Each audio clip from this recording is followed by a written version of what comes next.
iakyat na nila sa Senado ang impeachment case. Magbotohan na sila. Ganyan din ang sabi ni Karen Davila nung in-interview niya si Congresswoman Luistro. Why not put it into a vote? Dahil may sufficient in form, substance, may sufficient in grounds.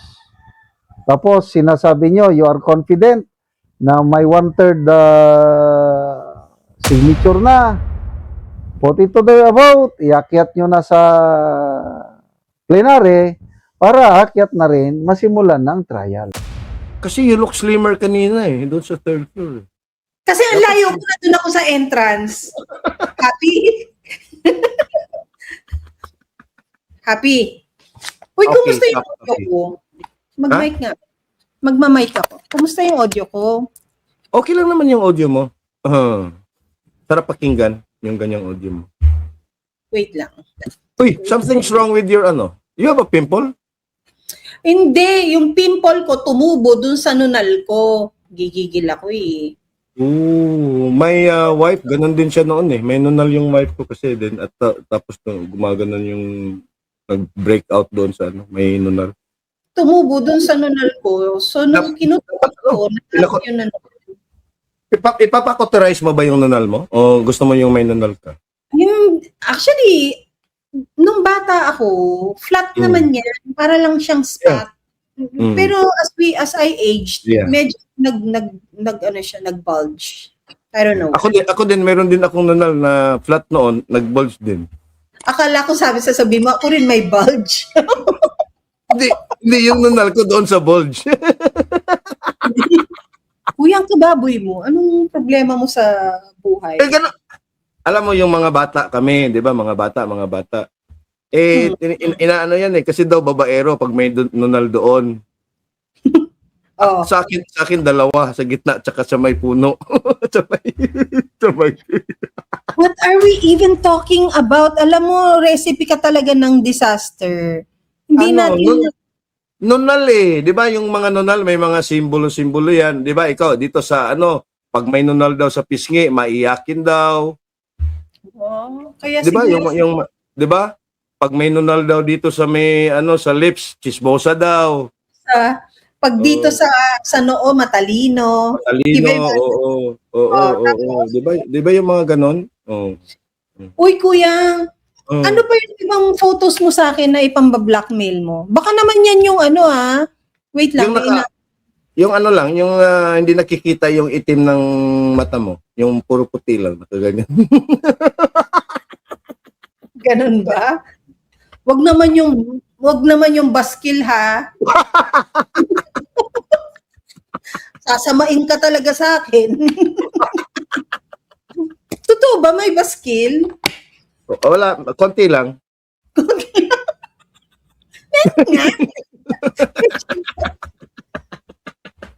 Ayusin mo. Mag-hello nga muna tayo bago tayo mag-usap ng kilikili. Miss Pamela, hello, sabi ni May Domingo. Sabi ni Mira Gamer, hi po. Hi, Mira Gamer. Hello, Mira. Aussie girl. Bravo. Australia. Caribbean, Miss Pam. Australia, ba di ba walang L, dapat Australia. Share. Strength. Sabi Hello, naman mate. Hello, mate. Australia. Sabi ni Lynn Ibanez, may nakita din akong mga binignit niluto ng isang vlogger na may nilagay siya na star anise. Pwede yan. Kuya, alam ba ninyo guys yung insekto na, alam mo yung insekto yung bug na ang baho kapag napisat? Ano yan, sa amin dito, ang tawag dyan, tiyangaw. Ano tawag sa Tagalog? Ewan ko, basta yung mabaho na bug. Baho. Yun ang panlasa ko sa star anise. Kaya ayoko ng star anise. What the fuck? Ganon yung, alam mo, yung mga anak ko, ganon din. Yung nanay nila tsaka ako, talagang paborito ko yung star anise. Hindi ko siya type, parang feeling ko nakakain ko yung bug. Ang sarap ng amoy nun, ha? Nasasarap na talaga ako sa amoy nun. Pero gusto ko yung star anise kapag sinisindihan. Alam mo yung para siyang...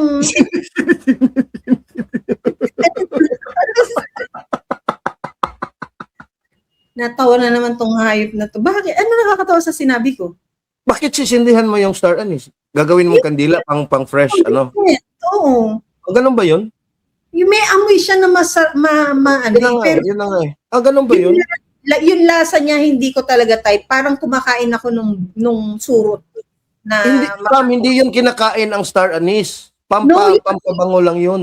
no, yeah, pero siyempre yung lasa niya naiiwan.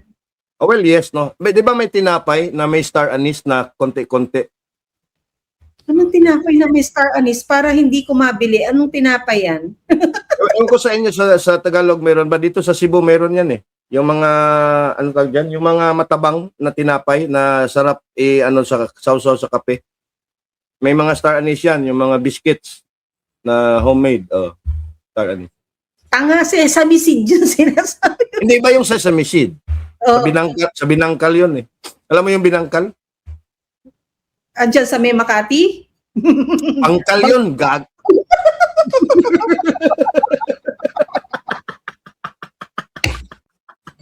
Wala tayo mag-uusap. Magmatino. Sa Makati. Alam mo yung panburikat? Pandiregla yung red. Oh, yun. Oh. Burikat, panburikat yun sa amin. Yung Uy, binangkal, alam mo yung binangkal? Hindi. Ano yun siya eh? Tinapay yun na napakatigas na parang semi-fried siya na bilog. Tapos balot na balot siya ng sesame seeds. Ang sarap noon kasi oily siya, no?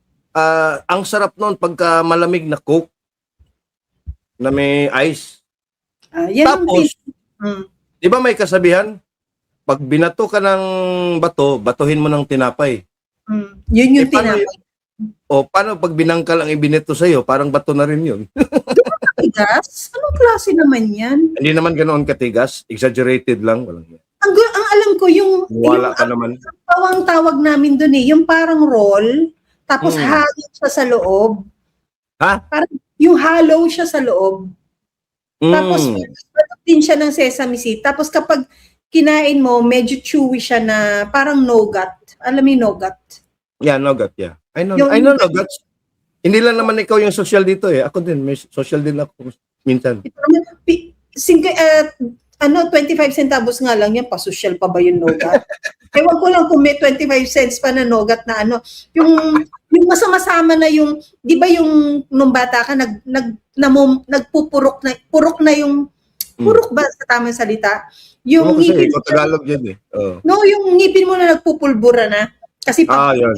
pabulok na siya. Pag kumain ka ng nougat, yung isa sa matigas, yung isa sa matigas na kinakain mo, particles na ng ngipin mong nadurog. Yun ang ano ko yung Tootsie Roll. Alam mo yung Tootsie Roll noon? Oh. Na parang stick siya na ano na napaka-sticky na chocolate. Alam mo, ikaw lang ang nakaka-afford ng Tootsie Roll. Anong mo doon?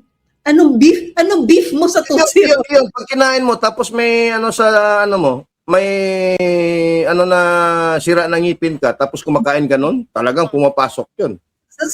Sa sakit, no? Ang sakit nun. Oo. Ito pa sabi ni Agustin Alcoseba ampaw daw. Alam mo yung ampaw? Oo, yung sinasabi kong yung hollow na parang lumpia na rolyo sa sesame seed. Yung sa amin dito, iba yung ampaw sa amin. Ang sa amin dito, delicacy yan ng Argao at saka sa Karkar.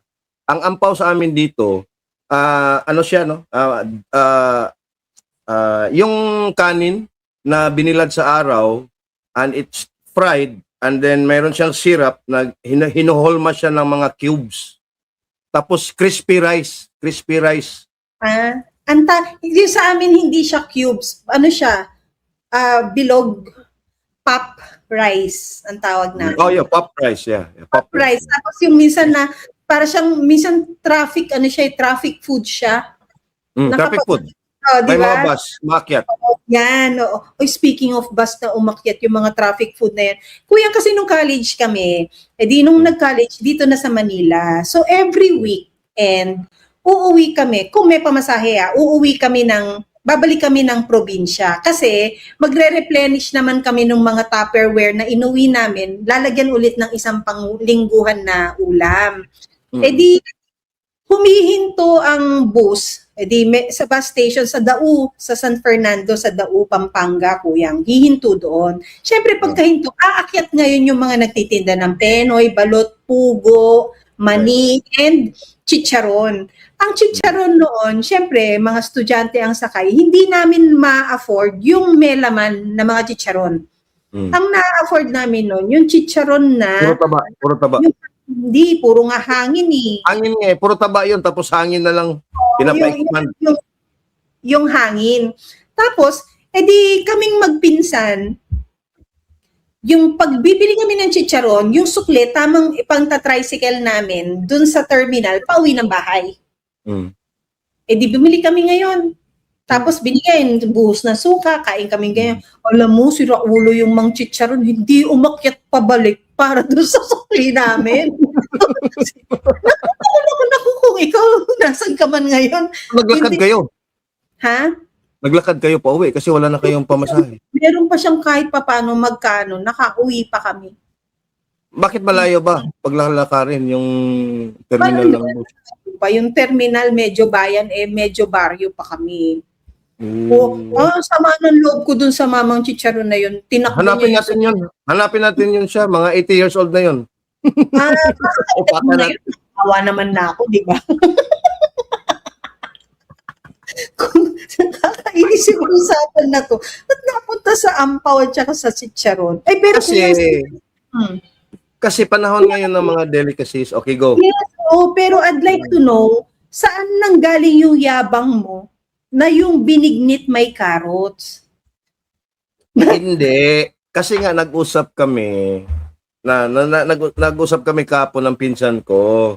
Kasi tinanong ko, Wait, tapos na tayo nung nag-vlog.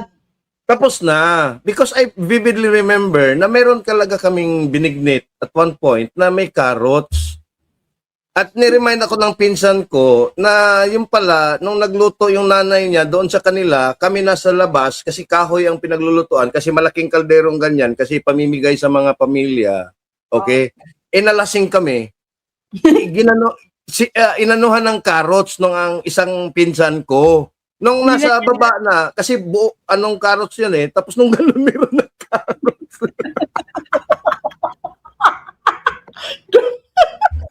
Galit na galit yung nanay niya.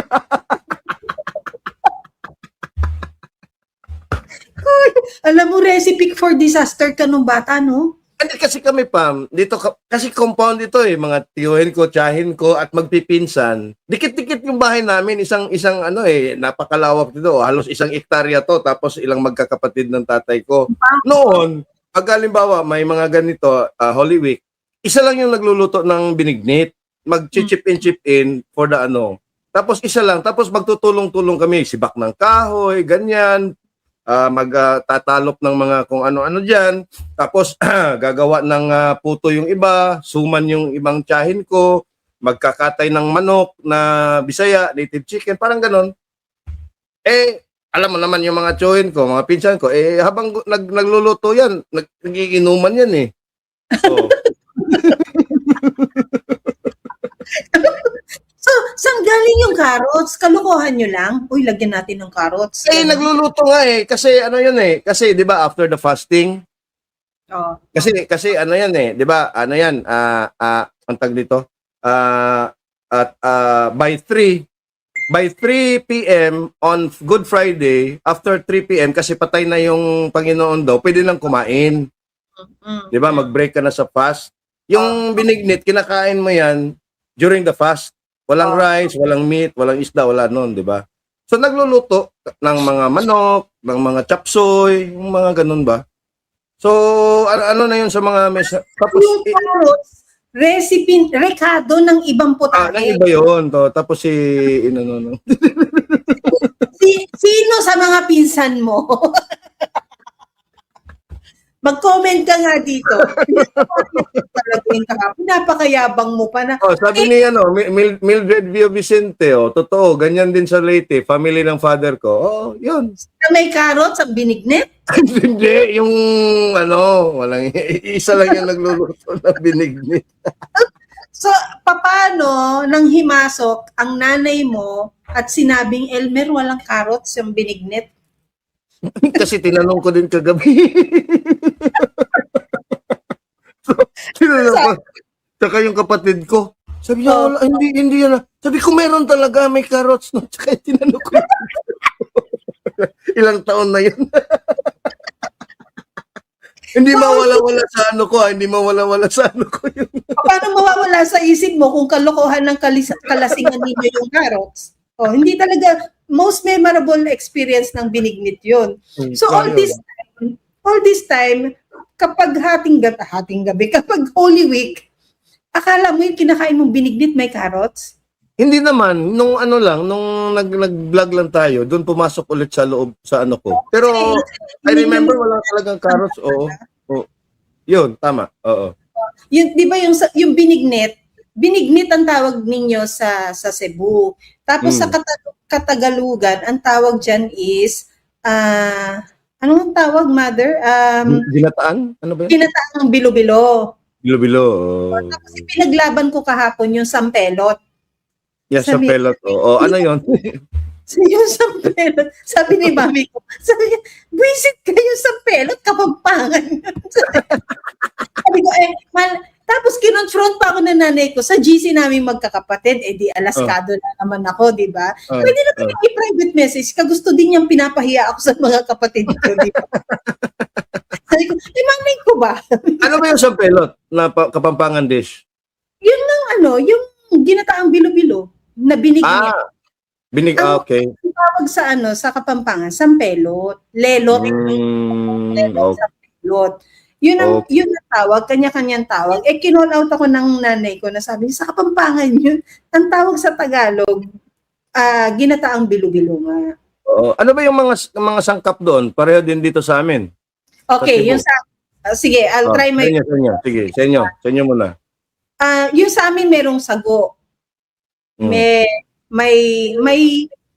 anong tawag dun sa rice na giniling na binilot ay yung inikot. Ay yung binola. Tapos, pero ano yun? Sticky rice yun. Tapos may kamote, may saging, may langka. Pero walang carrots, kuyang. Parang yung halo-halo. Sa amin ganun din. Pero may sago at ang tawag sa amin dito is landang, yung palm starch na parang sago din 'yan, pero native, yung handmade siya na buhol-buhol siya na na parang gulaman na parang landang ang tawag. Yan ang masarap. Yung sago na parang Iba yung sago. Parang sa boba milk tea, pero yung clear. Tapos, ang medyo tinatabi ko dyan lagi na hindi kainin, yung bilo-bilo, yung bilog. Medyo tinatabi ko siya, mas kinakain ko yung ibang sangkap. Because, parang weird lang kasi na yung kakanin, may sabaw. Pero kasi sa purpose nun, siya yung nagpapalapot Diba? Yung nasubukan mo yan, gawin mo yung ice cream, inaano sa freezer, yung binignit. Pinapasok sa freezer, tapos titigas siya ng konti na parang ice cream. Gagawing ice candy. Ice cream sa amin. Ice candy din pwede. Pero pinapatigas. Hindi. Mas gusto ko kasi ang bilo-bilo ay yung binignit ng ng malamig. Pero hindi yung galing sa ref. Kasi pagka yung galing sa ref, parang may umaangat na tubig di ba? Yeah. Parang yung tubig umaangat. Mas gusto ko siya na pinalamig muna bago kainin. Pero yung iba naman, tuwang-tuwa na mainit. Kami dito, mainit talaga yung bagong luto. Yan talaga ang pinakamasarap namin sa binignit. Yung umuusok pa. Tapos huhuyupan mo pa. yung masunog-sunog yung dila mo. Yung gano'n. Ayoko, kahit mga ulam, kuya, Ah. ulam and rice. Ayoko ng yung as in umuusok pa sa init. Ayoko. Ako Mas ayoko gusto, din. mas gusto ko yung napalamig na siya. Tapos yung sabaw kamo na sobrang init, let's say tinola, ganon, or sinigang, sobrang init. Hindi. Minsan nga ang sinigang sa akin, mas gusto ko siyang malamig, tapos yung kanin ko yung mainit. Kasi pang sahog doon sa kanin no, na mainit na ano, masarap. Pag mainit, Pero may bagong may bagong study ngayon pa na yung day old rice 50% less prone to converting into sugar day old, mga yung bahaw, o bahaw. So ang ginagawa ngayon ng mga fitness enthusiast ngayon, nagluluto sila ng rice. Okay? Nilalagay ngayon nila sa ref for 24 hours and then yun ang kinakain nila. Iniinit lang nila sa microwave, no? Bakit? Anong difference? Kasi yung enzymes ng rice na yung carbohydrates niya, hindi ko na maano yung pangalan ng molecular structure noon ng enzyme. Nagbe-breakdown siya after cooking in a cold environment. So hindi na siya ngayon wala na ngayon siyang raw material to turn into sugar. Kasi even if sa diabetes, yung mga sweetened beverage at sweetened foods, kaya magtataka ka bakit may maraming hindi magaan yung estado sa buhay, nagkaka-diabetes because they consume so much rice. It converts into sugar. Pero pag ininit mo ulit, ganun ulit. Hindi na, So, kasi kakainin mo siya dapat na-breakdown na yung enzymes eh. one day Hindi na old na.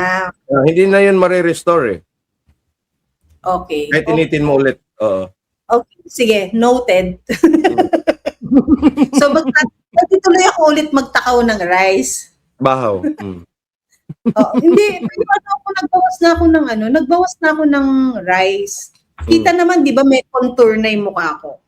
Alin? Pag ganun? May palakang, pag ganun yung mini dragon na pag ganun yung buka ng hasang.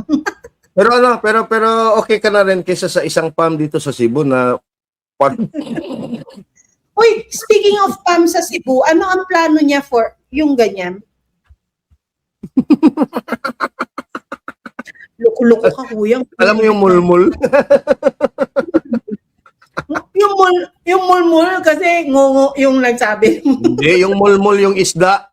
Isda sa bato yung green, parrot fish. Mga yung Akala ko anong mulmul yung parang nabingot lang yung nagsabi. Baka letter B yun. sabi ni Mildred Rio Vicente, landang ay saguyan pag na-process na siya, Sir Ibi.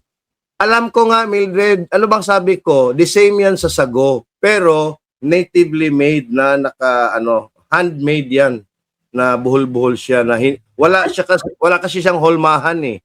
Yung sago may hulmahan yan, ini-extra kaya nagiging bilog-bilog. Naniniguro lang si Mildred kasi ganyan ka rin kayabang kahapon na may carrots yung binignit.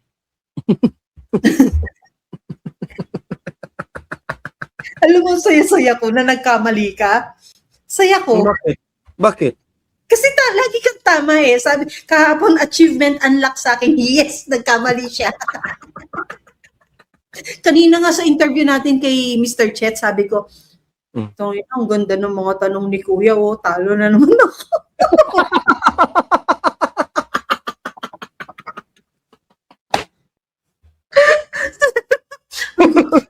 Ginalingan, on the spot na nga, ginalingan pa. Pero kuya, question, bakit maalam ka sa negosyo ng ng langis? Or Well, process or sa operations ng maritime? Well, number one, I read. Number two, I study economics. I'm a stock market trader. I'm a certified securities specialist of the Philippine Stock Exchange. I was into import and export business. I interface with a lot of industry players. Ganito lang yung itsura ko, pero meron din tayong And then I was at one point I was engaged with some partners doon sa pamimili ng mga barko na hindi na po pwede magbiyahe at we scrap it, no? We tear down those big vessels at binibenta namin as scrap metal yung metal, tapos second hand parts yung mga pwede pang ibenta as second hand parts. So I have a bit of knowledge doon sa shipping industry, lalo na sa Cebu. Wow. That's so interesting to know. At to Kuya, ganyan lang si Kuyang, pero pag nakita niyo ho ang portfolio niyan, 'di ba? Dahil 'di ba Kuyang, since nagi-interview kami ng mga personalities, sometimes kapag yung halimbawa si Sir Chet kasi na natin yan, kaibigan na natin yan, anytime nating guluhin, sasampa talaga yan. Pero those who yung first time nating i-approach, nagbibigay ho kami ng mga profile namin. And when I got Kuya Ibis profile, I was like, sabi ko, dahil nasa akin na, sabutahihin kaya kita kung ano-ano. Ang ganda na naman ng profile mo, talo na naman.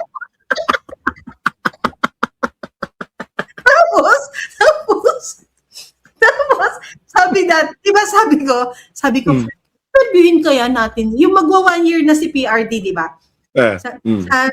Gusto namin, mag-reach out kaya tayo kay Tore. Sabi ko gano'n. Interviewin kaya natin si Tore. Tapos, nag-joke ako kay Kuyang Ibi, tsaka kay Marlon, na sabi ko, Kuyang, na-send ko yung profile mo kay General Torre. Tapos sabi niya, tangin na mo bakit? Sabi niya, ganyan. Di ba i-interviewin natin siya? Tapos sabi ko, sabi ni Ibi, bakit yung profile ko lang ang binigay mo? Kasi nung isi-send na namin ni Marlon yung sa amin, naka-block na kami. So pero, sabi ko, so alam ni Tori ngayon yung address mo, ha? Lahat. So alam ni Tori, ha? Puta, ina mo ka, i-answer mo yun. Pero hindi, joke po yun. Gusto makit yung ulo ko, joke po yun, hindi ko walang nating kababalagan. And while we're talking about the carrots in a binignit, Kuyang, sabi ko ngayon, ano itong recipe for disaster na alam ni Kuyang, no? Tapos may nabasa ako dito, binignit na may star anise. Anong lasa niyan, di ba? Pero, hindi ako nagluluto. But I appreciate food. And I know good food. Di ba? Meron naman akong talent kahit paano na kapag kinain ko ang isang pagkain, alam ko kung ano ang sangkap na nandun. Alam ko yon. Huwag ko lang ako i-expect na maluto ko yon. Di ba? Ewan ko, may mga ganyan talaga, hindi para sa kusina, hindi para sa mathematics, hindi para sa kusina, hindi para sa arts, hindi para sa singing, di ba? Si Kuyang ibibigyan nyo ng mikropono, champion ako. Kasi he doesn't sing eh. So, kung you cannot compete where you can't compare. Laging ganun yung sinasabi natin. Hindi pwedeng lightweight ka, heavyweight division, pag-aawayin mo, pagsasamahin mo, walang mananalo, di ba? May malulugi. Kasi halimbawa, dito sa Cebu, may uplok na DDS vlogger, hinahamon ako ng suntukan. Tapos, ang weight niya is 85 kilos, ako 57 kilos. Ako, isog ako, no? Matapang ako, pero hindi naman ako bobo. 85 kilos versus 57 kilos. Putang ina, yung boxing nga, may strict rules on weight categories, di ba? Di ba? Tapos, di ba ngayon, in question na rin na, let's say, yung trans woman, di ba? From a man's body into forming your identity as a new person, now becoming a woman, ilalaban mo ngayon sa totoong babae, di ba parang debate ngayon yan, Kuya? Actually, meron ng ruling ngayon na hindi na po pwede yung mga trans woman to compete in women's events sa Olympics. But this was coming from an eventful case last Olympics. Yes. Ngayon na lang, in effect pa lang yan. But then it already happened last year. Diba? Kasi nga, grabe yung injury ng biological woman eh. Kasi yung kalaban niya was a biological man na nag-trans woman. So hindi nasisira ng mga hormone treatment yung yung pagiging totoo mong lalaki, di ba? Genetic yun eh. Oo. Pero pa, meron ngayon sa social media, nag-iikot eh. Na? Kasi yung, di ba may uso ngayon yung mga Mr. Gay pageant, Mm. yung mga straight na lalaki nagbabading-badingan. Mm. Putang ina, kinikriticize ngayon sila ng mga LGBT community na nakakaano daw sa kanila. Tapos merong transgender na dentist ata yun or sino yung na vlogger din na kinall out din yung mga LGBT. Sabi niya, bakit tayo mga bading, ginagaya natin yung mga babae doon sa mga drag queen. Ngayon, masama ang loob ninyo na ginagaya tayo ng mga kalalakihan na nagbading-badingan. True. Totoo. Tama siya. Ayun na nga, ito yung entitlement na sabi natin, di ba? Si ano yata yun? Dentist Mika ba yun? Basta yung, kilala ko yun. Napapanood ko siya, lumaano siya sa timeline ko. Pero tama, no? Let's say the gay community are asking for equality, inclusivity, and things like this, no? But then again, now, sinasabi mo, yung mga babae siguro gusto magpakalalaki, di ba? But in a funny way. And here are the straight men trying to be funny na sumali sa pagiging kungwari gay. And then now, the gay community, they take offense because nawawala sa kanila yung limelight. Diba? Because it's funnier to watch a straight man struggle to portray a role na babae siya or gay siya, diba? Mas nakakatawa eh. Kaysa yung gay na nagpapaka-trying hard na magpakababae and hindi masagot kung ano yung essence of a real woman or a biological woman, and that is giving birth and all. Yung laging hindi sinasagot, medyo annoying. Diba? And now, kino-call out ninyo yung mga lalaki. Where is fairness and equality there? Tama. Diba? Hindi mo pwedeng ipanawagan yung isang bagay na you don't even practice. You cannot practice, di ba? Recipe for disaster yan, ganyan, kuya. Tama, it's a recipe for this it's a recipe for disaster kung hindi mo maiging niluto. But look at a halo-halo and look at a binignit. Di ba? Iba-iba yan, pero nagiging cohesive siya dahil sa pagluluto, pagtitimpla, at kung gano'n. Ganon din dapat sana sa LGBT community at sa yung pagiging sense of yung sense of entitlement nga nila. Dapat bawas-bawasan na nila yon kasi hindi na yon tama eh. No? At alam mo, nirecognize na nga ni Pope Francis na yung same-sex couples ay ano din, no? Dapat din na bigyan ng bendisyon. Ang daming nag-umalsa doon kasi ang doktrina ng simbahan talagang hindi po pwede, no? Hindi naman sinabi na pwedeng ikasal. Ang gusto lang sabihin ng Santo Papa na they are also worthy of the blessings of because they are still human beings, di ba? At ano lang din ba ang hinahabol ng gay community sa ganyan, kuya? Paano nga naman yung mga nagsama ng mahabang taon, mahabang panahon? Di ba, paano yung rights nila pagdating sa properties nila? Di ba, yan lang naman yung hinahabol nila, yung cover sila ng batas, cover sila ng kung anong rights meron sila since they live together as partners na nag-invest together ng properties. And if one passes away, di ba, at sabihin natin may mga anak sila from previous marriage, paano ikaw na naging kapareha? Yun Or mag-a-adapt sila. They cannot adopt. They can only adopt as individuals, not as couples. Okay. Oh, because it's so interesting, no? Sabi ko nga sa inyo ni Marlon, di ba? I met an online seller ng second-hand bike and I bought the bike for less than 4,000 pesos. Syempre, ako yung buyer and it's a bike, hindi naman you need to see the actual product, di ba? So I went there, hindi naman kalayuan. So I went there. And I was so surprised na pretty girls sila na couple. Oo, na sila, LGBT couple sila. Tapos, kasi nagulat na lang ako when we went down to the parking area kung saan nandun yung bike nila. Nandun na yung isang girl. Tapos pinakilala ako nung pinakakausap ko online na may wife. Tapos, syempre, hindi ka na mag-judge, di ba? Hindi ka na rin magtatanong, hello po, ganyan, interested to buy the blah, blah, blah, ganyan. And then, it's just so amazing na, Sino mas babae sa kanila, yung straight girl or yung T-bird? Wala, hindi mo mapapansin sino sa kanila yung mas parang pareho. Eh, tapos parehong tisay, pretty. Although yung isa para makikita mo yung age gap. Makikita mo. Pero walang butch. Alam mo yung ganun, wala yung one is acting like a man. Kaya pareho silang dull. Oh, pretty. Alam mo, ako talaga, I'm supportive of same-sex union. Civil na lang muna. Wag na yung church. Yun ang importante yung civil kasi of the civil rights, no? Pero I have to share this with you, no? Meron akong pamangkin at sinasabi ko na to, no? Same-sex couple sila.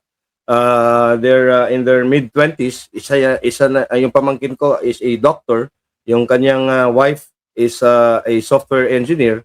At ang ano nila, ang gaganda nila, no? Hindi mo talaga manonotice na ano sila na pero yung tisay, yung ano, yung medyo may masculine na ano, pero hindi mo rin mapapansin eh. Mas sabi ko nga nung the first time I met the girl, sabi ko nga sa pamangkin mo, putang ina, mas maganda pa to sa iyo at mas sexy pa eh. Mas may boobs pa to kaysa sa iyo eh. Ano lang, na-relate ko lang dun sa rights nila because while they were, kasi medyo nilinis nila yung bike eh. Kasi naalikabukan na nga sa parking na hindi ko, I wouldn't even mind, pero okay lang, ginawa nila yung ginawa nila. I was talking to that person na kausap mo sa app na maganda kasi yung community nila, mid-rise, and then parang resort type and all. Sabi ko, oh, how long have you been here? Hindi ba binabaha dito and all, blah, blah, blah. No, hindi naman. How much ang rent dito? Gumanon ako sa kanya. Tapos sabi niya, no, hindi kami nagre-rent. We own it na. Sabi niya ganyan. Without seeing na pagbaba ko dun sa ano, babae din pala yung mag-partner niya. So, yan yung sinasabi ko, no, parang, oo nga, no, anong rights covered nilang dalawa kung they won't kaninong pangalan ng kukunin. Ako kung halimbawa magiging asawa mo ko, hugalbot, di ba? Susunod ako sa pangalan mo. Pero sa mga same-sex marriage na ganyan, kaninong pangalan? Di ba? Kung halimbawa na magkaroon ng ganyang batas na pwede sila sa simbahan, pwede sila sa kung saan, di ba? Anong rights? Kaya nga hindi recognize sa ating batas yung same-sex union. That is why I think the state should step in. Kahit hindi pa pwedeng i-recognize lang nila yung civil rights doon sa couple. Kasi nga, yung common law wife nga, nire-recognize nga doon sa ating batas eh. Yung, di ba, yung common law wife, common law husband. Bakit sila hindi? Kasi ako, meron din akong isang pamangkin na mga guro sila na ngayon ay nandun na sa Oman. Same-sex sila na mga lalaki din. Oh, nasa lahi talaga namin, Pam, no? So baka sa susunod na taon mag-out na ako. Oy, not judge you. Promise, we will support you all the way. We will provide your KY jelly for the whole year. Kuya ngo, naiinis ako. Bakit daw pag tumatawa tayo, may mannerism tayong nagtatakip ng bibig? Ano? Sino? Si Francis Villahermosa. Well, anyway, nakita ko hindi naman, alam mo, Francis, ano yan etiquette yan If you're laughing out loud, na nakabuka yung bunganga mo, you should cover it, ganyan. Even when you're doing toothpicks, di ba, doon sa sa restaurant, you cover it, no? Hindi siya mannerism. So, hindi siya mannerism. It's part of ethical, Pag walang camera kami, hindi kami nagtatakipan ng bunganga. Uy, pero meron dito, kuya, bigyan natin ng advice. Alam mo, Miss Pam, napakahirap nung una natanggapin yung naging situation, and up to now, sa kaibuturan ng aking puso, ay umaasa ako na maging straight pa rin siya. Sino to? Sino ang ibig mong sabihin? Naging partner ka, whom you thought is a man, but later on turned out gay? Explain mo nga, Jojo. Pero pag-usapan natin ng mas matino. Yeah. Pero if we are talking about the recipe for disasters here, puntahan natin ng gobyerno. Ano sa tingin mo ang number one recipe for disaster? Why Marcos government is really failing? Pam, it's no longer a recipe. We are in a disaster already. Ready. Umaapaw na yung disaster natin na nilut. Anong Ricardo ang nagsimula? Anong maling Ricardo? Why it failed? The Marcos intent Oh, yung galing oh. to reclaim their power. Marcos mismo. Hmm. Oh, siya mismo no na-cook Marcos Jr. is a walking disaster. 'Di ba may Midas touch? Si King Midas, and anything he touches turns to gold. to gold. Si Yes. Bongbong Marcos iba. He has a touch of sino ba 'yun? Sino ba yung character sa Greek mythology or Roman mythology ba yun? Everything he touches nagigiba, Nababasag, nababasag. di ba? Ako, I think Mm. yung concentration ng power na walang accountability, naging number 1 yun. Ito. Jojo Iliwanag. Ang daughter pala niya nag-out.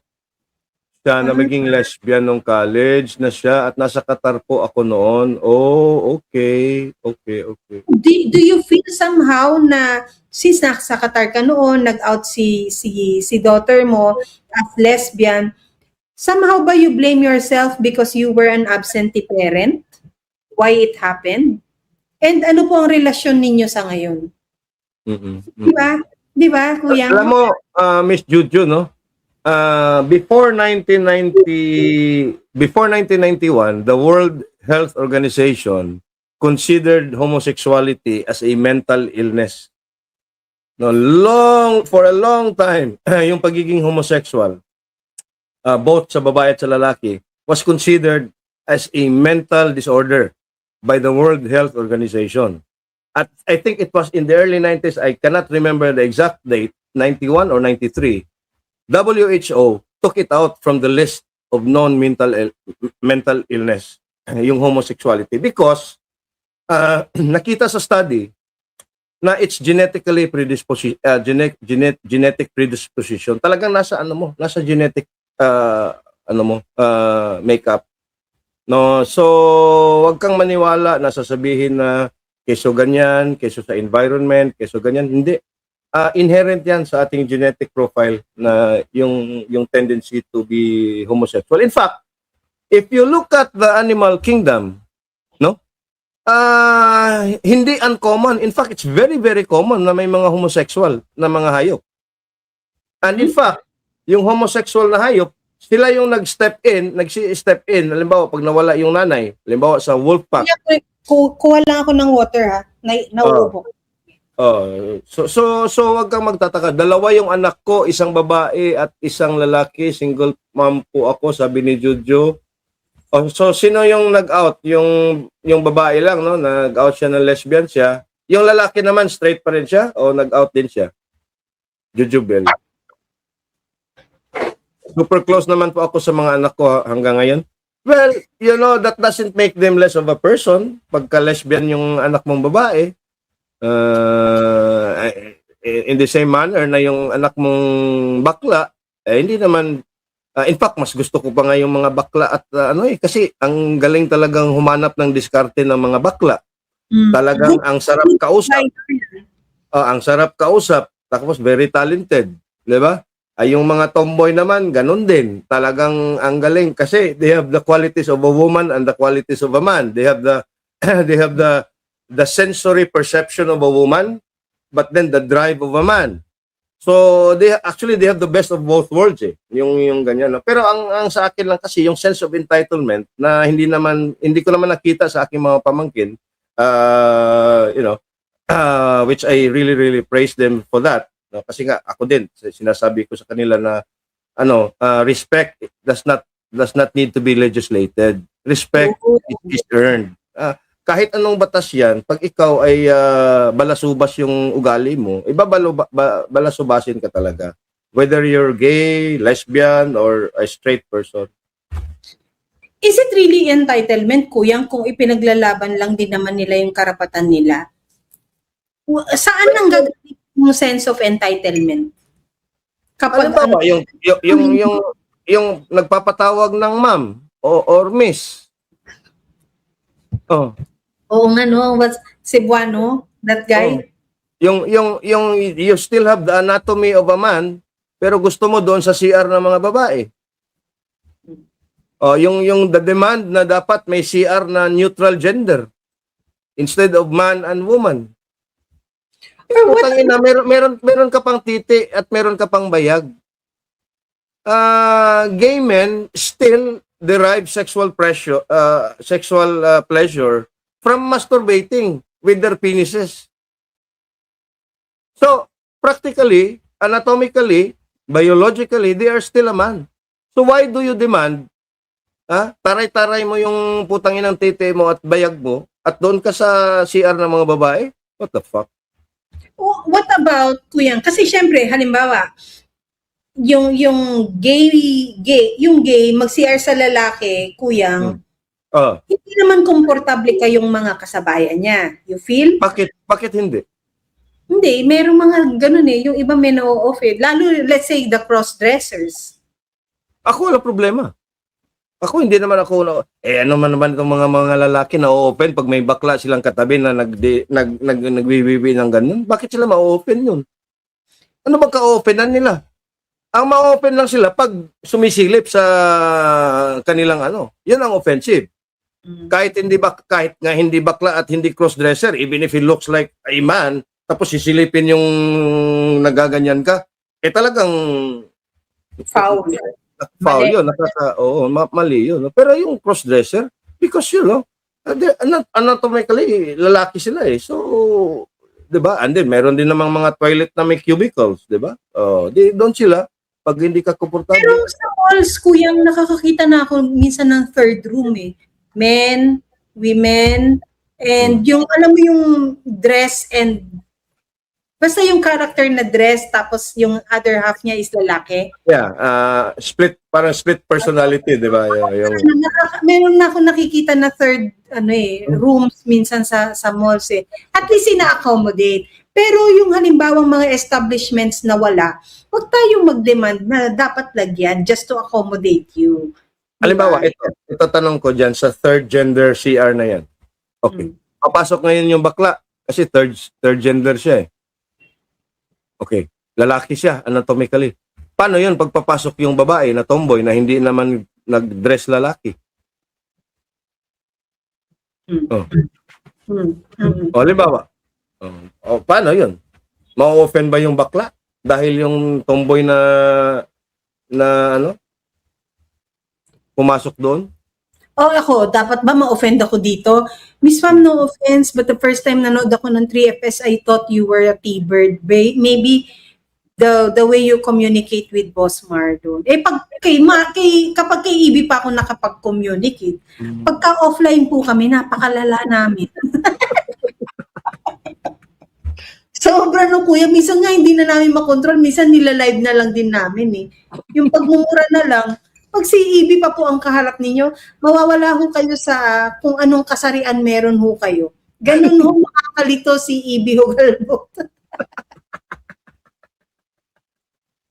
Pero look at VP Inday Sara meron din siyang Sika moment yun na nga lang niya yung binugbog niya yung sheriff, di ba? Minsan kasi... Di ba, chinichismis pa nga yan ni Montulfo na girlfriend daw niya si Atty. Zulaika Lopez. Lahat na lang ng kasiraan. Pero bagay niya ang long hair, bagay din niya yung shete ba tawag dito? Yung, di ba nagmaikling book yan, tapos ano rin yan? Yeah. Skinhead, di ba? Oo. It's not, if hypothetically, yes, she belongs there or they belong wherever, what's wrong with it? What's wrong with it? Nagkulang ba ang mga taong yan sa paglilingkod nila sa kanilang mga sinasakupan? Hindi. Alam mo Kuyang, surprisingly, even Mayor Baste, tinatawag sa comments, binabash Barbie, yung mga ganyan.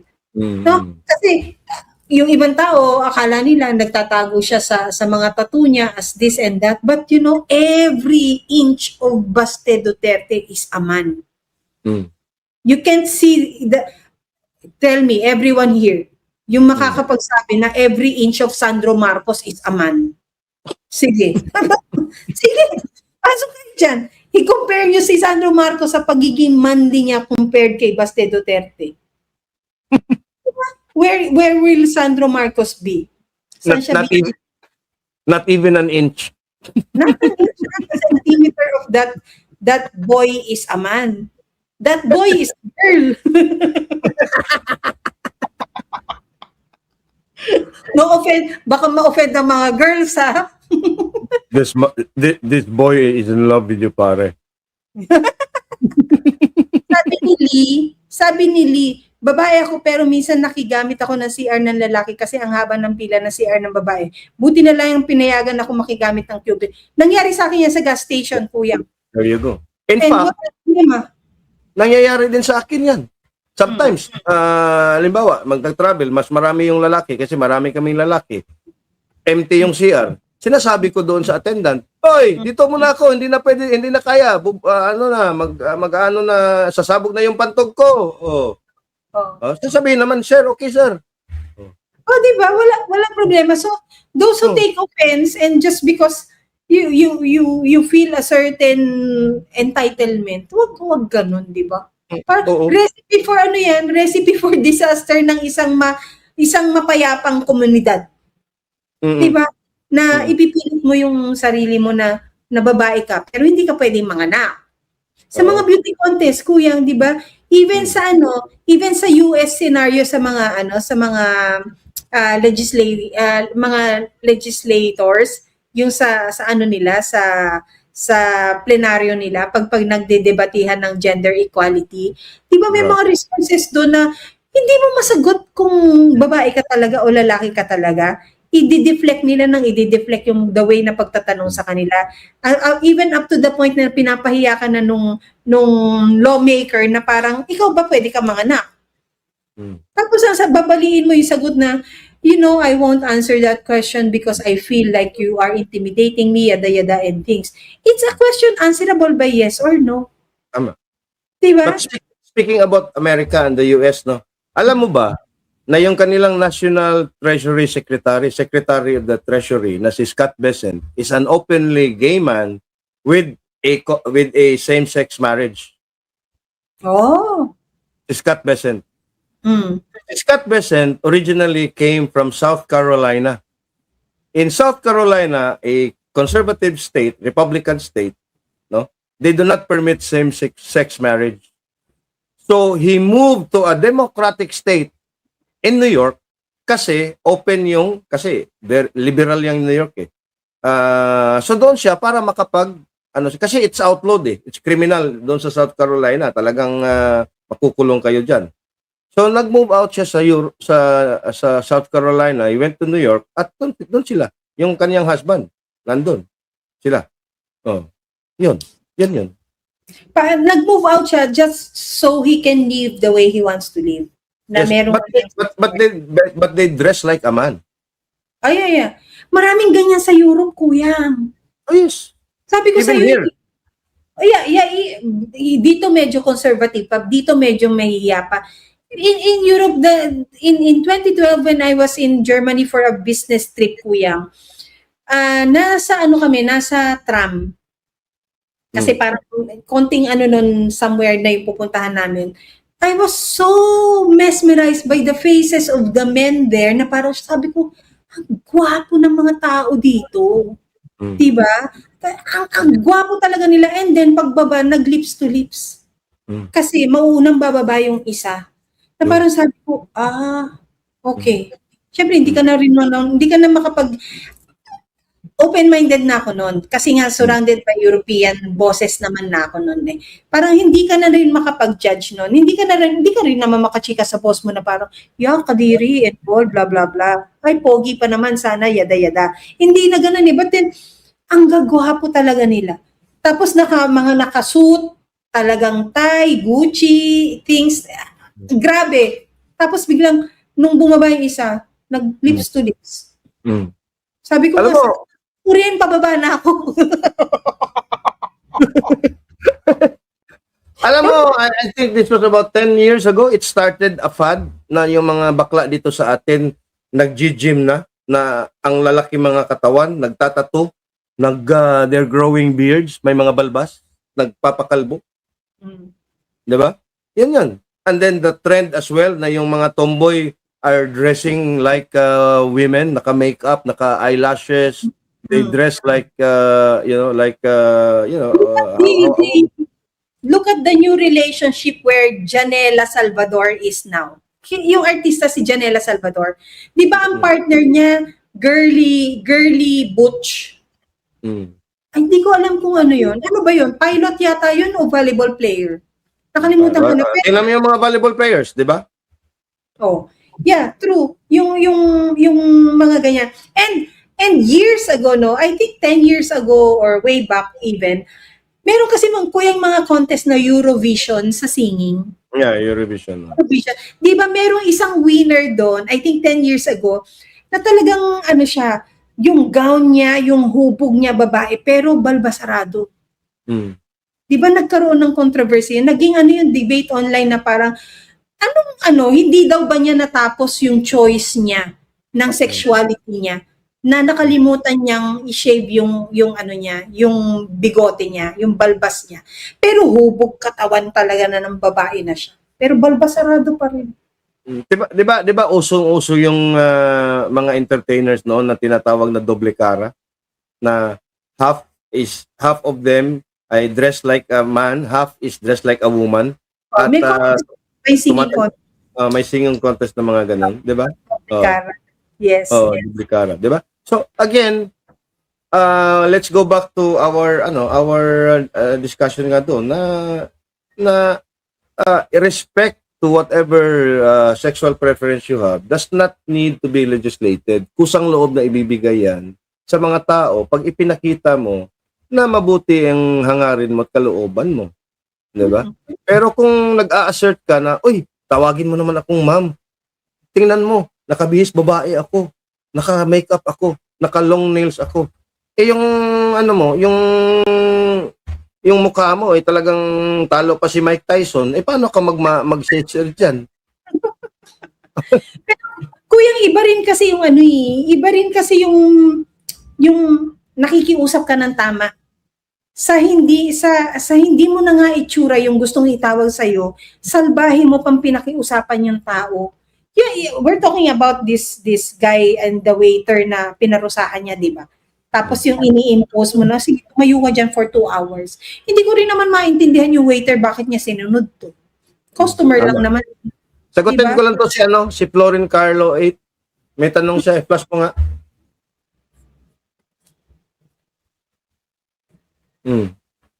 Nagka-GF ka ba ng tomboy? Ako nagka-GF ako ng tomboy and they are more challenging to court than straight women.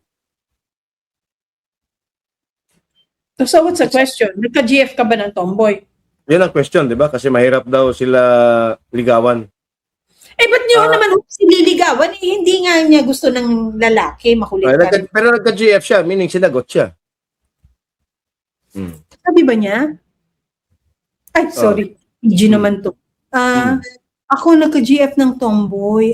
So bigay sa'yo. Ako, Florin Carlo, nagka-GF din ako ng tomboy, pero hindi ako nanligaw, ako niligawan. Ha? So, paano? Tama. Paano? Ayun, niligawan. Sabi niya, bro, I really, it stretches, months and years, even yung friendship, tatagayan, iinuman, and then one of the drinking sessions, bigla na lang niyakap at sinabi sa akin, binulong, bro, I love you. Naging kayo? Oh, yes. Oh, that's so interesting. Oy, ngayon din hindi naman dahil sa uso, because hindi mo pwedeng sabihin na uso din yung feelings, kuyang eh. Yung feelings na naramdaman yan, yung feelings, hindi yan pwedeng fashion trend, di ba? Tingnan mo, meron si Chad and Dance ba yon sa social media din, no? Yung tomboy is part of the Bureau of Fire Protection. Ano siya? Ang tawag sa fireman ng Tagalog? Bombero. Bombero siya. So, bombero siya. Tapos, yung asawa niya, host, yung mga gano'n, negosyante, bading. May anak sila, na anak talaga nila. So, yung tomboy ang nag-notice. Yung tomboy ang nabuntis. Oo, siya yung nagbuntis. She allowed herself to get pregnant by the Di husband. bading husband. Oh, the budding husband. And I think kinasal sila. Tama ba? Kinasal sila, guys, kung kilala nyo sila. And then, That's quite a rarity, no? Kasi noon pa man, ang nakikita lang natin, bading yung husband, straight yung babae, at may anak sila. Like Arnel Ignacio, di ba? okay.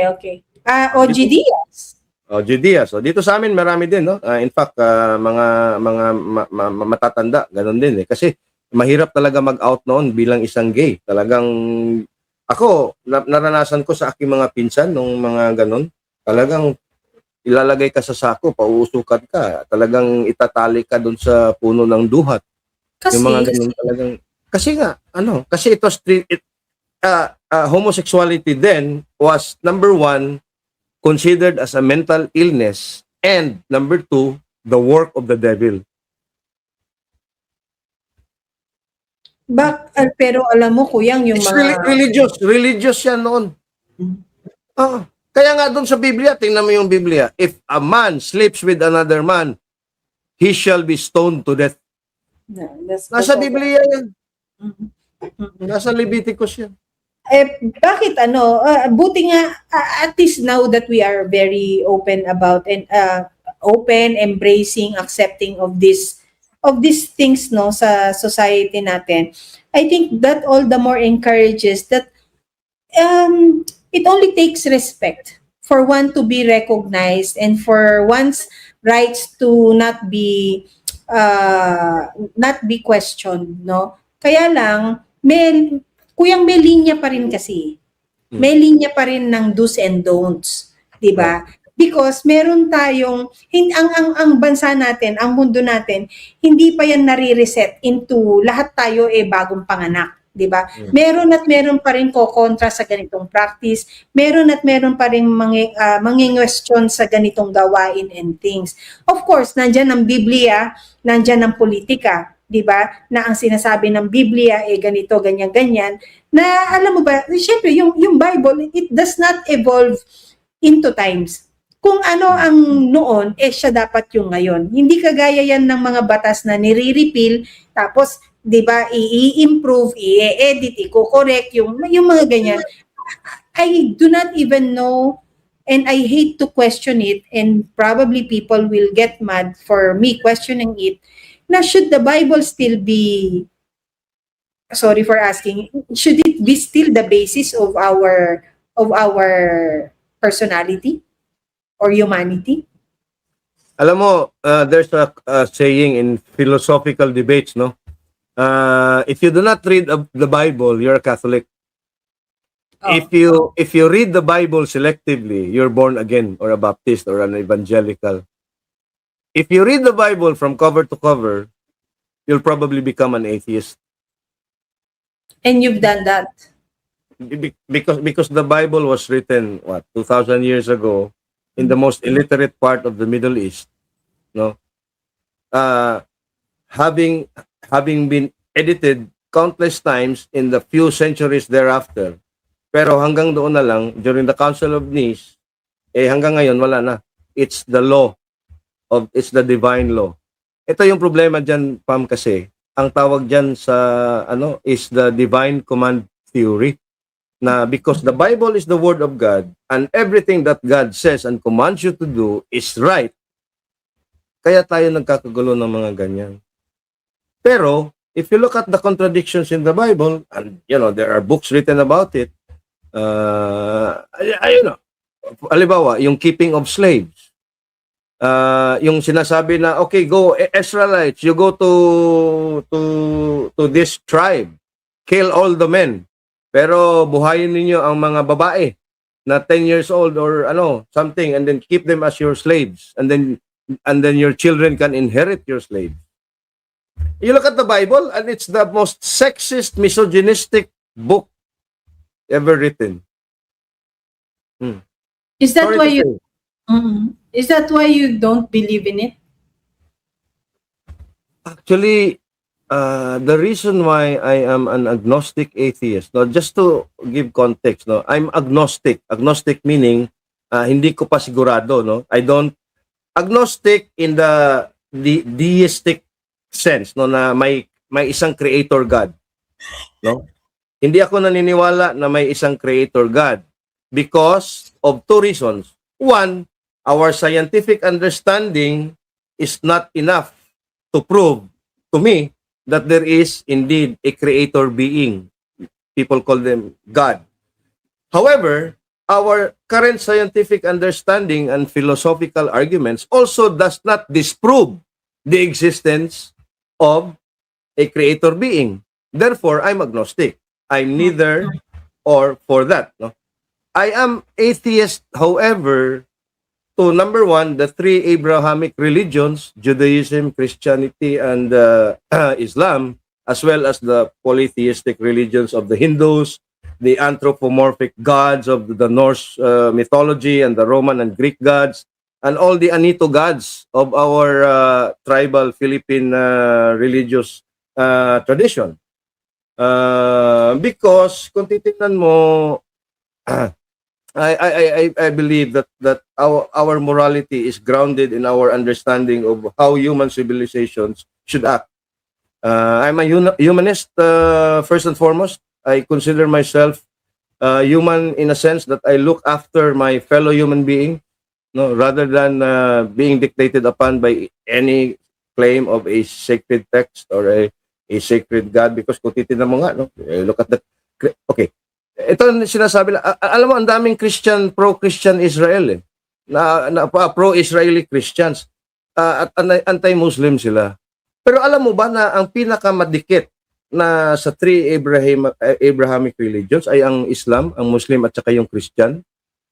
Because Islam, it's in the Quran, Islam acknowledges the virgin birth of Jesus Christ unto Virgin Mary. That's why the Virgin Mary has a special place in Islam. Jesus Christ is considered as a prophet sa Islam. Islam also acknowledges that during the end times, Jesus will come back for Judgment Day.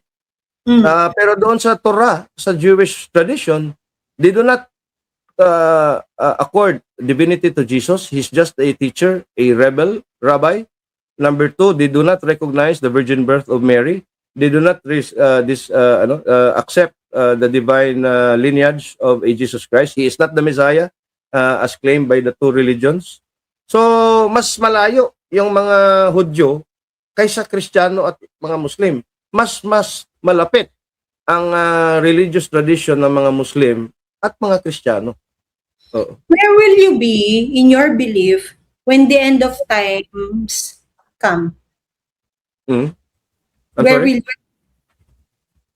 where will you be in your beliefs pagdating ng end times?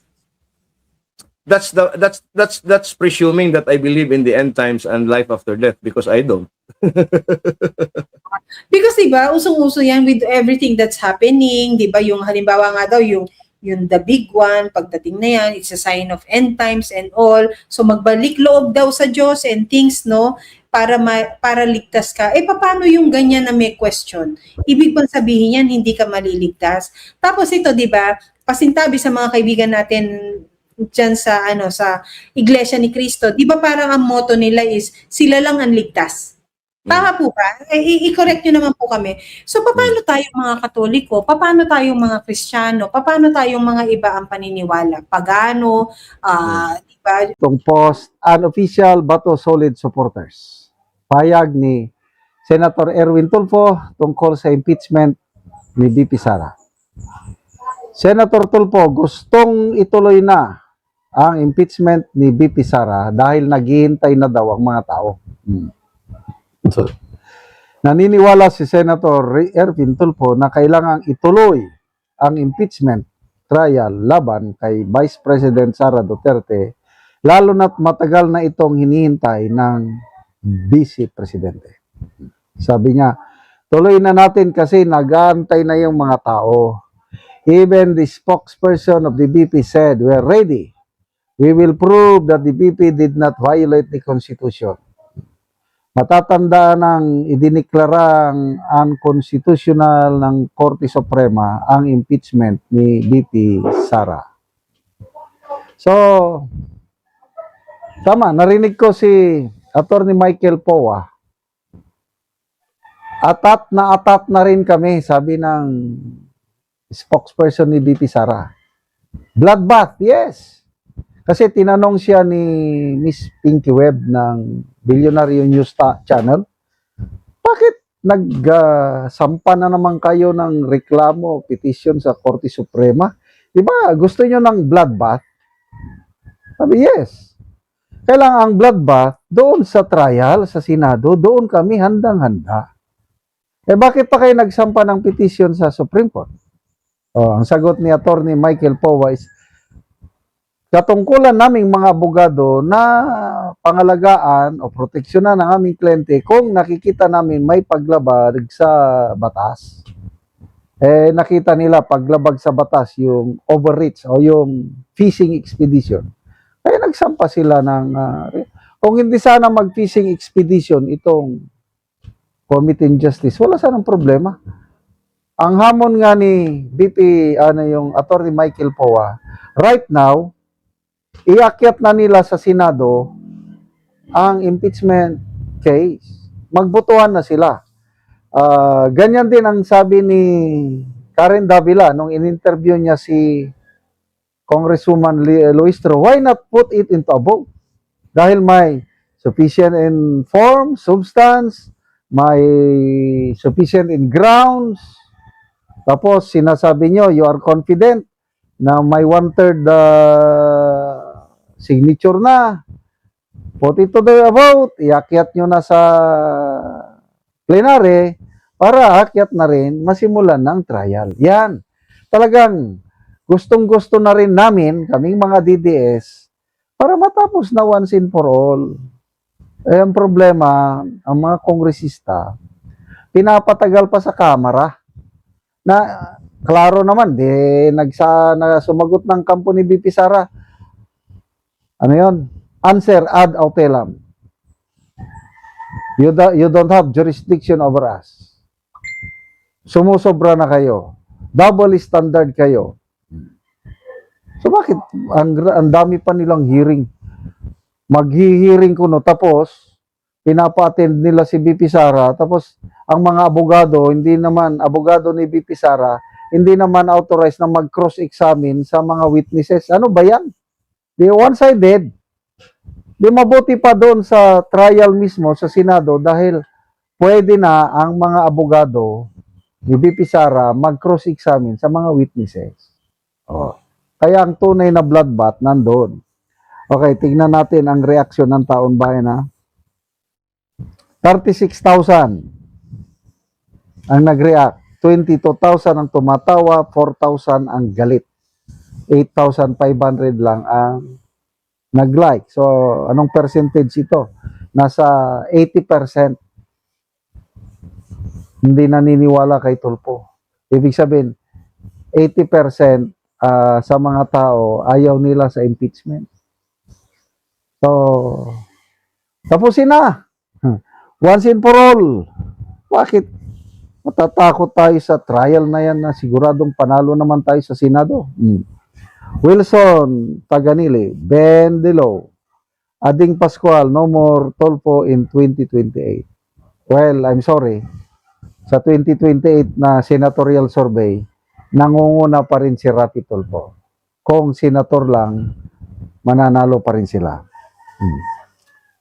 Ariel Bangkaya, maingay lang to sa impeachment pero sa flood control tahimik kasi nakatanggap to ng mali-malita, malaking dalawa daw, according to Attorney Baligod, dalawang listahan ni Tulfo As a congressman, nakatanggap siya. As a senator, nakatanggap din. Allegedly, bakit ayaw nilang patawag sa Senado? Vice Chairman itong si Erwin Tulfo. Pagkakato, kung ako ang Vice Chairman, isinamang pangalan ko, tawagin ko para makross-examine ko. Nakakapagtaka, bakit ayaw nilang patawag yung Brave 18 Marines? Mismo ang Senate President, nakalista, 5 maleta. Tapos wala lang, kibit balikat lang. Di, tayo, mga taong bayan, bahala na tayong mag-decide kung totoo ba yung aligasyon kay Tulfo, kay sino pang mga senador, Soto at iba pa. Channel Park, Jaime, the Maleta is waving. Alfonso Badillo, Mr. Lowbender, just make sure the arm of the law don't catch you come recon time. Ay, malapit na. 2028. Humanda kayo. David Gulayat, sometimes we bend the law. Tulfo Brothers, Maleta pa more. No more Tulfo in 2028. Di katagalan, si Back World will come to you. Di na to mananalo sa next election. Nabigyan na rin ng maleta si Ben Delo. Dalawa nga daw ang listahan niya. Congressman at saka senador. Di, sige. Nintay na namin yung impeachment. Sana wag nyo nang patagalin. Sana pag-open ng Congress, iakyat nyo na. Ay, pag-open ng session, kailan ba?